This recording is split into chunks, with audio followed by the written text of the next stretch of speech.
Hey everyone, welcome back to the channel. It's Anya. So last week I put up a poll and I asked you if you wanted me to start doing voiceovers again, and the response was so overwhelming. Over half of you guys said yes, which is crazy. So here I am and I'm making a St. Patty's inspired cheesecake parfait. Let's get started. Into my stand mixer, I added in 1 cup of heavy whipping cream. I like to use 35%, but 18% should work fine as well. And then I mixed this until stiff peaks formed. I also want to quickly mention that I probably won't be doing voiceovers for every recipe, but I'd love to hear your feedback on them, so make sure to leave me a comment down below. Moving along, I added in 8 ounces of softened cream cheese, which is equivalent to 226 grams, I believe, and I continued on mixing.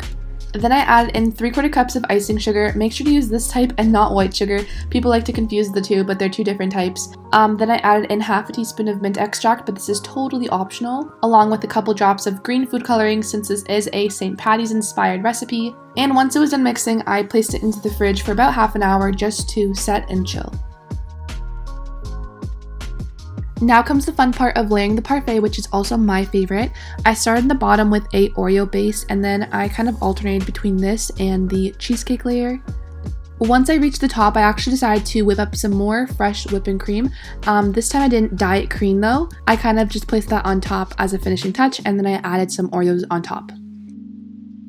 So that's about it for this recipe. I hope you enjoyed. It is a little bit weird doing voiceovers again, but I kind of like it and I kind of want to change my content up a little bit. So I hope you enjoyed this as well, and I will talk to you guys later.